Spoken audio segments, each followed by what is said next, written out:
So being a Dhoni fan, చాలా మంది fans connect అవుతూ ఉంటారు. మన దగ్గర చాలా మంది ఫ్యాన్స్, ధోని గారికి అందరూ ఫ్యాన్స్, ఇండియన్స్ అందరూ. సో ఏం నేర్చుకోవచ్చు ఆయన లైఫ్ స్టోరీ నుంచి, ఆయన కెప్టెన్సీ నుంచి కానీ, ఆయన ఆలోచించే విధానం గురించి కానీ, స్ట్రాటజీస్?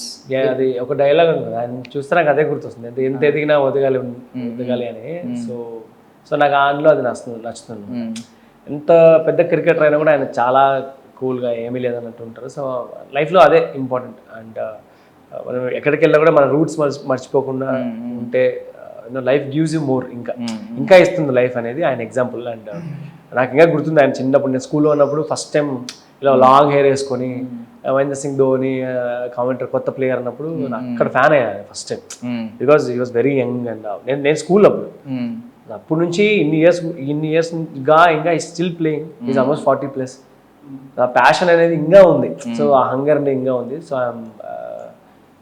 లైఫ్లో నిజంగా అంటే ఒక 2 సార్లు చూడాలనుకున్నా, చూసా లైవ్లో ఒక 2 సార్లు మ్యాచ్లో. So huge fan of. ఏమైనా అప్లై చేస్తారా ఆయన ఫీల్డ్ లో, ఎలా ఆయన మాస్టర్ మైండ్ ఎలా యూజ్ చేస్తారు, అదేమన్నా ఇక్కడ అప్లై చేస్తారు మన షోస్ లో? అలాగే అలా ఏం లేదు, లైక్ కామ్నెస్ అంటే ఎనీ సిచ్యువేషన్ బీ కామ్.